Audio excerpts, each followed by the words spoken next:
Here's another problem: the need for self-protection. This is a big one. Some people will befriend a pastor hoping to control them. This happens especially in a smaller church and particularly in a brand new church. When we first started in Manhattan Beach, I was 25 years old. I can't tell you, probably 4 or 5 people gave me the $50 handshake on the way out the back door. And I learned very quickly the hard way, because I sucked into it, to hand the money back. The first time I didn't hand the money back. The second time I didn't hand the money back. A lady came and brought some beautiful floral decoration for our church and then for our family, and I didn't hand it back. And it got me into trouble because these people were there to try to control the direction of the church. And what I found is that there are guys who have graduated from a Bible college or a seminary, they've gone into business, they're frustrated wannabe pastors, and they take out their frustration on you by trying to control you. And you learn to spot them and you learn to hold them off at a distance. Friendship, tight friendship with church board members can help you manipulate a board if you're trying to do that, but then they can blow up over management issues. So there's a problem there. Personal friendships with people on your staff can turn leadership decisions into a minefield. Recently, I've been talking to a pastor who went through some very difficult time in his life. He began to confide in the staff to one man and a couple of women who were, just in a position to, their job roles were to support what he was doing, big church.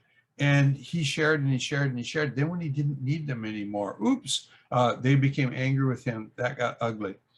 Pastoral peer groups are good to join, but be careful how much you share with them. Because again, I've watched guys come under the gun because the peer group that was there for love and support and everything begin to think that they assumed ownership or authority over this pastor who's not in their denominations, not their church, not whatever, but you owe us this and we're going to tell you what to do with your life. Not a good thing.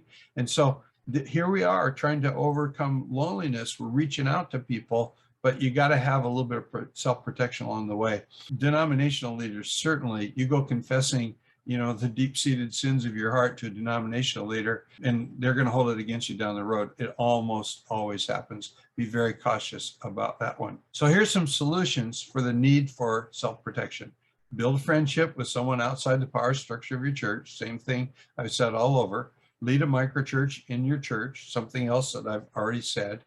Do disciple your staff, so you're training them to think right, but don't become too transparent with too many of them. There are some things you need to keep to yourself. Reconnect with a mentor or the person who discipled you into Christ. Usually that's an older person. If you're fortunate enough, they're still alive. And go back and with them, because you already know that you can trust them and you're going to be in really good shape there. Join a group of learners outside your group. This can be a peer group that's focused on learning something, or rather than some kind of contrived support. And it even could be something like go take a class in an adult school, maybe join a course in a local junior college or something. Find some friends who are on the outside, because they kind of are going to balance you out. You get a little too churchy, too wrapped up in church things. That's not really healthy. You need to know some people who are non-believers. I think you need to know some people who are agnostics, or who even atheists, maybe hateful to the gospel. But you can befriend these people. You may evangelize them in the process, but for sure they're going to keep you thinking straight. They're going to balance you out. They're going to bang you around a little bit, but they're going to be a friend, and that's a good thing. And then if you're really up a stump, then you want to probably seek some help from a pastoral care counseling ministry. Some of those are very, very good. I stumbled into one here in San Diego. I'm in a new church. They got me reading a book by these people. I haven't met the people, but I've seen some little videos. It's good stuff. And I would recommend those people to anybody who really is suffering from isolation and frustration of thinking about leaving the ministry.